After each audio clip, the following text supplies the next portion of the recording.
It's that time of the year again. We are in Wrestlemania season, and that can only mean the release of WWE 2K's latest iteration, in this case, WWE 2K25.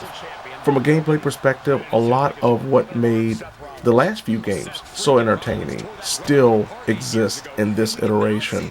We have the combo system, the strike-based combo system returning, where you can mix light, heavy, and even grapple attacks to try to mix up your opponent and potentially put them down for a submission, either utilizing the bar or the rapid tapping method, or a pinfall, where the opponent will have to either utilize the sliding bar or the mashing method if they are on the receiving end of a pinfall attempt. Of course, your finishers, your signature maneuvers, your payback maneuvers, all of those return the one button reversal option that if you know your timing or if you have the prompt on screen, you are able to hit that button and potentially reverse a maneuver. Though of course some maneuvers can't be reversed and the animation will not allow you to get that reversal.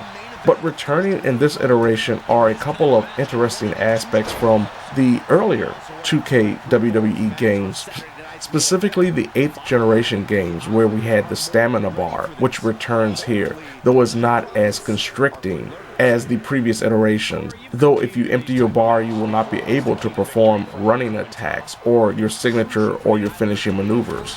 Also, something that was a part of those previous iterations that returns here is a redone version of the chain wrestling system. At the start of a match, you can lock up with your opponent at the same time that you do. You will initiate a chain wrestling sequence. And unlike the previous version where it was based on the face buttons of the controller, now it is based on the movement or the analog stick, where you can potentially perform an advancement in your chain wrestling sequence as long as you're able to beat your opponent in the race utilizing the analog stick. This version of chain wrestling feels a lot more intuitive and a lot more entertaining to utilize. Of course, the big fist fight exchange can occur in the middle of the ring if you hit your strike buttons at the same time, and there are various aspects that not only act as quality of life improvements, but also bring back abilities from the PS2 days when you were playing Shut Your Mouth, like jumping off of the barricade to do a diving attack. There are also some additional gameplay match modes, where in the previous game we got the casket match and the ambulance match. Now we have the underground match where you can fight, focusing on submissions and knockouts with no ropes, as seen in some of the NXT events and Raw Underground. We also have an expansion of the backstage brawl, where instead of just having that one area that we fought in for the last few games, now we have multiple spanning areas, very similar to what was in the previous games, including the old SmackDown games. There's also the return of the Gauntlet match that isn't as fun as, say, Slobber Knocker mode, where you just had this arcade run of trying to knock out opponents with finishers, but it's still something nice to try and enjoy, especially if you're a trophy hunter. There's also the addition of the Bloodline rules match, where you take one character and put them in the ring with another, and they will have the ability to call allies to help them when they are in dire straits. Of course, this is a take on the Bloodline rules match that we saw at WrestleMania 40 last year. And then you also have the now inclusion, or the return, of intergender matches, full intergender matches, not the mixed match challenge type of matches where you have a man and a woman on a tag team, and when the man's in the ring, only the man can fight. You can now actually have matches with both men and women against each other. And to top it off, now women actually can bleed if you have blood activated through the options menu. Really some progressive movements in trying to equalize the presentation of women and men in WWE games that I am all for. There are also some quality of life improvements to the ladder match, where instead of having to drop a ball in a broken circle by utilizing a wheel, now we have QuickTime events that work a lot better. And the most interesting aspect about it is the fact that depending on the match length, the amount of button presses needed to successfully pull down the briefcase or title belt are longer or shorter depending on how long the match is gone. So if you try to do it very early in the match, you will have to do anywhere between 12 to 15 button presses in hopes of attaining your championship or Money in the Bank briefcase. Whereas if, say, the match is going on 10, 12 minutes, you may need only one button press per sequence for a total of maybe 3 to 4 button presses. Though the ladder physics, as well as the table physics, are still unpredictable depending on the situation, now all of these implementations and improvements and returns from a gameplay perspective wouldn't mean anything if you don't have the modes themselves to play them in. And the biggest draw point when it comes to promotions of WWE 2K25 has been the new mode known as the Island. Very similar to NBA 2K's My Park, you take a created wrestler into the semi-open world environment where you complete quests, try to gain currency in the case of VC, buy items to customize your character, and play against other online players, trying to level up, trying to complete challenges, and even trying to finish story quests that are single player in nature, but are usually just fetch quests followed by a match, followed by more fetch quests, followed by another match. This is the type of mode, personally, that if I was much younger, didn't have much else to play besides a new WWE game, this would be the mode I would be stuck in, grinding for months on end. Not just because of the fact that you still have the WWE gameplay and the ability to customize your character, but also the feeling that they will be adding different quests. They will be adding events that will give you more virtual currency so you can buy those customizable items in the future. And playing around with friends that potentially have the game as well. For me personally now, this isn't the type of mode that draws me in. The stories, especially with the visual novel presentation that has no voice acting, just doesn't appeal to me. And even more so, the customization options, which are varied and numerous, are ridiculously priced. And this is easily the biggest fault when it comes to the island. I looked at my record before recording this review. I had 17 matches won, with a grand total of 4,900 VC that I had earned because I spent a majority of my VC leveling up my character at the beginning to give him the best foot forward possible with his attributes. Now, the base price of, say, a hair item for your character is 9,000 VC. A hat is 6,000 VC. A shirt can be anywhere between 6 and 18,000. That is absurd. The grind that will be necessary if you don't want to spend your hard-earned money, then it is pretty much the grindiest mode that you could have.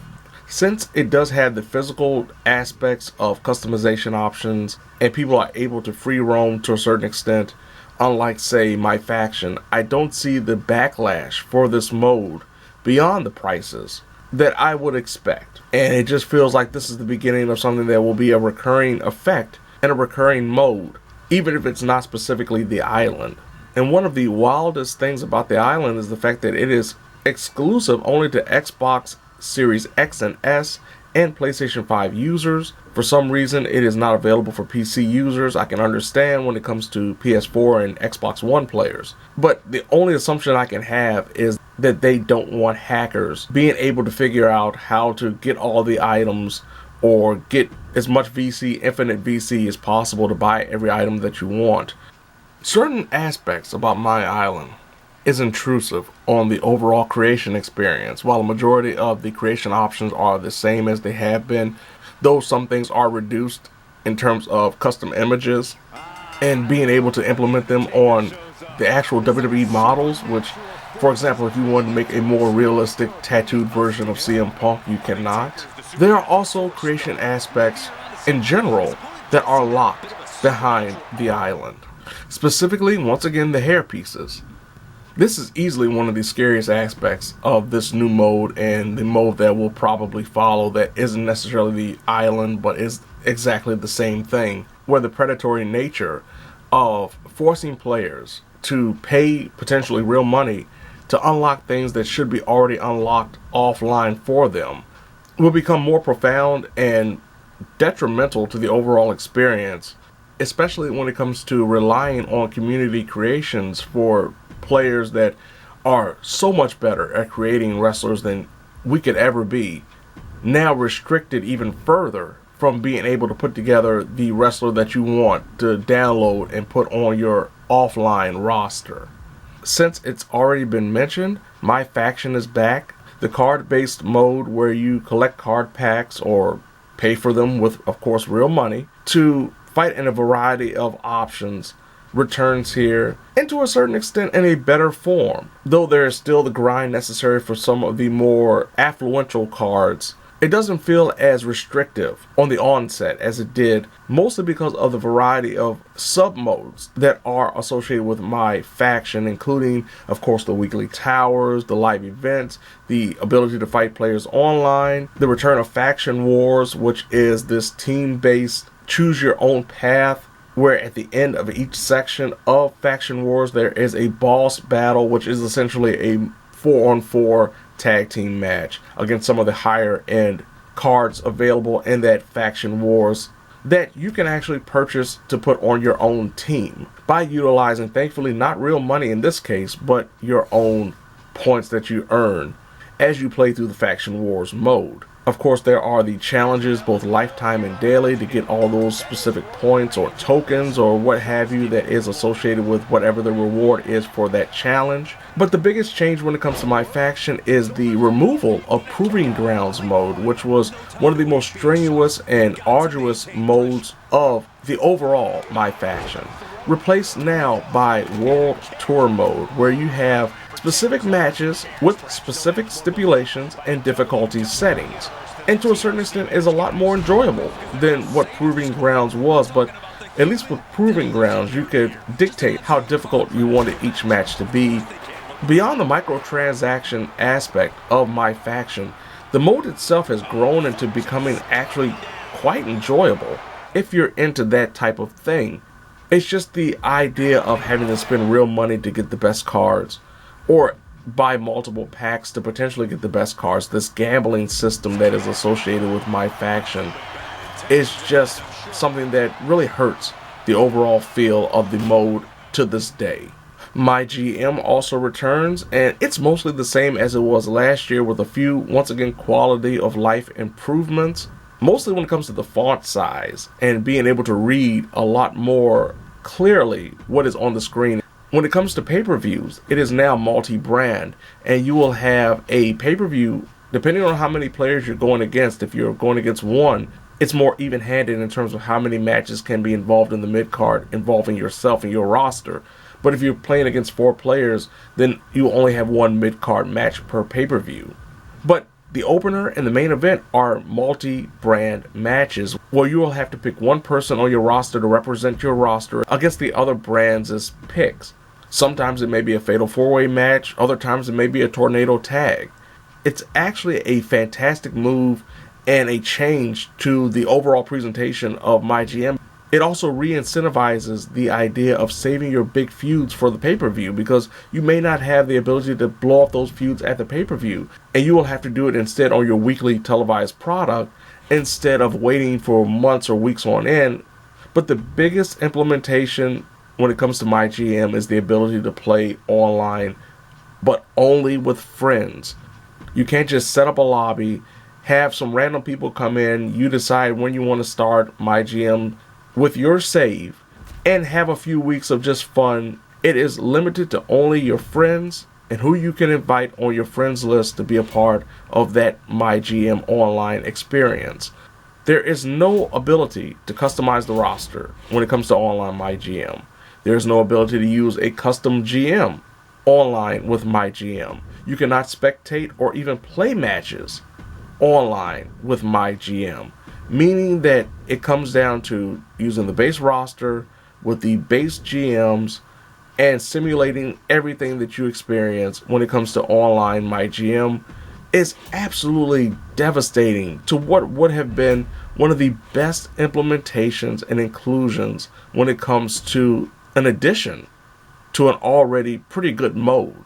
I don't know if they will learn from this in the next game and try to fix this problem, or they will just continue on like this, but it really hurts the longevity of My GM Online, the inability to just have a lobby and play with random people instead of having dedicated friends who may not have the game. You may be the only person in your friend group that plays the WWE games. The story-based My Rise is back again, but it also takes a different turn. Instead of having two gender-based separate stories, now you can have the option of choosing playing as a male or female character, but it's all isolated to the same story. Of course, you'll get different stories and different paths, depending on the gender that you pick at the beginning of the opening sequence. But the actual separation of two stories, like in the last game, it was My Rise Undisputed, which was the male one, and My Rise Unleashed, which was the female one. This time it's all My Rise Mutiny. And before you even start the mode, the game tells you that there will be multiple branches, multiple story avenues that will give you different endings, and tells the player that if you want to really get the full experience, you will have to play the game at least with both genders and multiple times. So depending on how much you want to really get into My Rise and see everything that the mode has to offer, you will be playing the mode a lot. And even though you will pick the men's or women's division as your primary division at the beginning of the story, you will still have the opportunity from a narrative perspective to play as the opposing gender, but they won't be the focal point of the story unless you switch and do another story with the gender opposite of your original choice. One thing that was very odd when it came to My Rise in terms of creating your character, you can either import a created wrestler that you made in the creation suite beforehand, or you can make one when the mode allows you to do so. But for some reason in My Rise, you aren't given the option of using the photo capture to put a photo that you've uploaded and downloaded onto your save when you try to make a created character in My Rise. Whereas you can do it, of course, in the creation suite. So that's a weird glitch or bug, possibly, or maybe just something they didn't want to implement in My Rise. I don't understand why, but that is the case.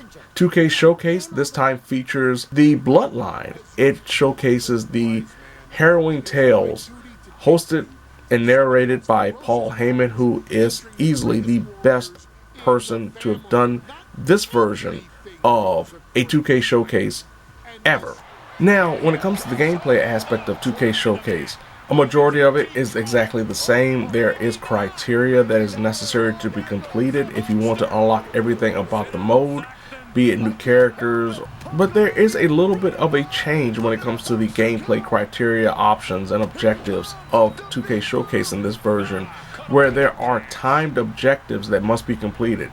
Some of these objectives are quite simple, like performing a taunt in 30 seconds, or utilizing a finisher in 90 seconds after it has been activated. But then there are also instances where the game just won't cooperate with you, where the computer decides it wants to reverse everything, and you won't be able to perform the necessary objective before the time runs out, and then you have to restart the match if you want to get all those objectives completed. And once again, there are no checkpoints in this mode, so if a timed objective is failed at the very end of the match, you will have to redo the match all over again if you want to get all of the objectives completed. On a positive note though, when it comes to 2K Showcase, the mid-match cutscenes now utilize the in-game models instead of archival footage as it has the last few years, which makes editing the games and avoiding copyright strikes a dream once again, and I hope that they do this continuously going forward. But on the opposite end, you have, with the introduction of the mode, a showcase from Wrestlemania 40 in the closing moments of arguably one of the greatest endings in any professional wrestling match from a fan perspective, where you see moments like John Cena from first-person view putting Solo Sikoa through the announce table. You get these teases of what we can expect, this new presentation style, when you play other matches, but it never happens. The only time you have this kind of unique experience when it comes to the presentation from an in-game perspective during 2K Showcase is during that introductory scene. Universe mode also gained some quality of life improvements, making it a lot easier to move wrestlers around to different rosters. You can also stack pay-per-views now on top of the same day, which is a pretty cool feature, especially if you're doing multiple rosters. The promo system returns, but in a more diminutive fashion. It's better than nothing, but it's still pretty lackadaisical and lackluster compared to what we really had before, even though those old promos did get redundant after a while. Now it's just the wrestler in the ring mouthing along and the announcer is giving a recap about what the person is talking about and reacting to whatever happens during the promo. As mentioned, there are aspects about the creation suite that has been reduced or now locked behind certain aspects like My Rise, My Faction, and of course the island, with the island being the most egregious aspect of it because of how much you have to spend to unlock certain items, whereas when it comes to My Faction and Showcase mode and My Rise, it's just playing through the modes. But the biggest issue when it comes to WWE 2K25, the week of its release, especially when it comes to early access, is the stability. The constant crashes. Not being able to get into My Rise if you don't do that first. If you do anything before you start My Rise, then it was an infinite loading screen or crashing. An infinite loading screen when it came to trying to enter the island. Connection woes when trying to play with friends on my GM. There were a lot of problems in the first few days of early access when it came to stability. They have been constantly rolling out patches since day one. And it has gotten somewhat better, but there are still flaws. There are still moments of just genuine disappointment when you're in the middle of something and the game just automatically crashes or doesn't load properly. Hopefully that will be worked upon even further with the full release date. But it is something that you have to be cautious about, because if you are in the middle of a harrowing experience or just grinding on the island, there's a possibility the game will crash at any moment or you'll lose connection to the servers at any moment. Another cool little addition when it comes to the overall presentation is the entrances are somewhat interactive. Now you can utilize a free third-person camera or a stationary spectator camera. It's fun, it's intuitive. I don't necessarily watch the entrances much anymore. I just try to get to the action, but it's something fun to play around with, especially if you're doing universe mode or a streaming presentation. Overall, WWE 2K25 is the best and the worst of both worlds. It is an iteration that follows up very well on what was done in the previous games while adding to it, but there are flaws, there are drawbacks. There are situations that are underwhelming, and there are still stability problems even after all of the updates that have been produced since the game's early access began. As someone who gets every year triple digits worth of hours out of WWE games, I can see this being the same. But it's hard to give this a full recommendation, especially when it comes to the full Bloodline Edition, the most expensive editions, because in a lot of ways this is just WWE 2K24.5 with some added improvements, but also some big issues and bugs. If your focus is on the creation aspect, this is definitely a step backward compared to what we saw in 2K24. If you love the previous gameplay, if you like Showcase mode, My Rise, and all that kind of stuff, if you love My GM, because I think this is easily the best version we've gotten so far, even with the shortcoming of online, this is the WWE 2K game for you. But don't be surprised like CM Punk witnessing Gunther kicking out of a pin following 2 go-to-sleeps, that it was smarter to wait for the game to go on sale after it has benefited from more patches than paying for the game full price on day one.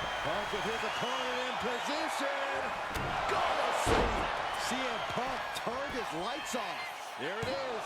Now the pin. What a kick out. I don't believe it. Gunther is down, but